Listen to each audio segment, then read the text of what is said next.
Mother's Day week. How about a Mom, I confess?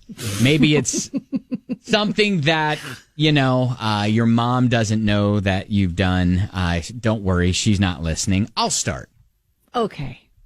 So there was a baseball card and collector memorabilia sort of shop that was close to the, I guess, middle school, high school, grade school, whatever. I went to school at, Mm-hmm. And, it was an era of my life when I was collecting baseball cards. And so I was spending all my money at this place and collecting baseball cards. My mom finally was like, Ben, I forbid you from going there.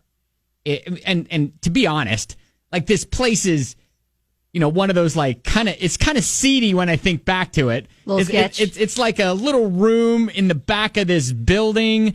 And hey, if you want to see the good cards, come back here. Yeah, and the guy would smoke, and it's like, oh boy, it's like one of those things. And me and a couple friends, we'd go after school, and we'd buy a couple packs of baseball cards or whatever, and see what we got, and he'd always wheel and deal, and it was like, oh, I got such and such, and this baseball player, and he'd be like, I'll buy it off you right now for $3. We're like, all right, and so it was one of those things, and so she was finally like, because I was spending all my money, she's like, Ben, you cannot go there anymore. I was like, yeah, okay, all right, that's fine.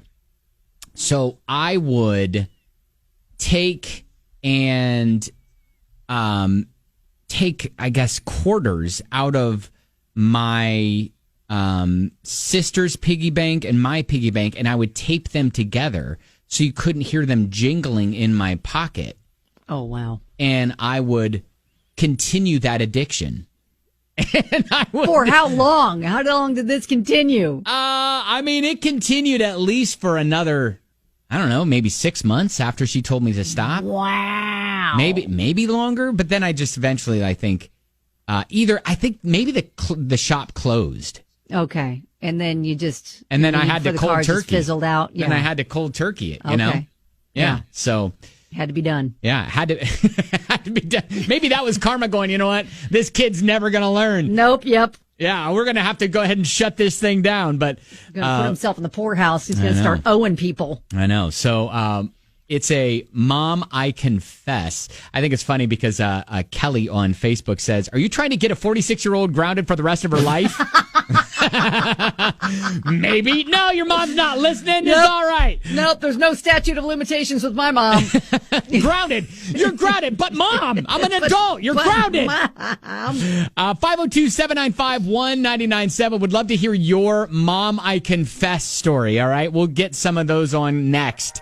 On 99.7 DJX. So what did you do as a kid your mom still doesn't know about? As a Mom, I confess, in honor of Mother's Day. We'll get to a couple here. Mike said every giant liquor bottle they collected that was sealed was replaced with water. Oh, of course. Yeah, classic. Yeah, and Don said, my parents didn't drink, but we did this with friends' parents' liquor. Yeah, and you know what? Your parents know.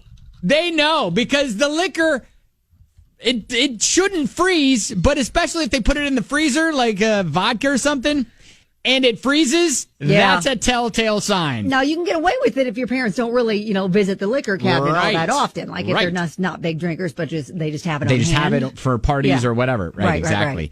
Right. Got another that from a listener. My dad passed away when I was 22, and at the visitation and funeral, as I would see a friend, they would stick airplane bottles of booze in my pocket or my hand. I was giggling when it would happen toward the end of the night. I had no idea who, quote, planned it, but they all had to be in on it, and my mom never knew that. So that's I know. Sweet, it was like that's that a was fun one of way those, to distract her and make her laugh. Yeah, I was going to say that's you almost needed that to make it through the day. Exactly. Got another text that was like, well, my mom, I was 19 and you were out of town with friends.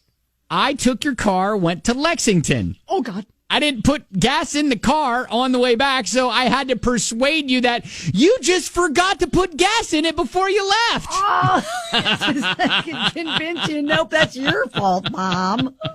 Wow. No, Mom. That was you. Wait, why are there 200 more miles on my car? I don't know. I don't know. Don't you remember you went to that trip to Lexington? Yeah. And you forgot to put gas in the car? Like, Mom, who pays attention to the odometer? Don't worry about it.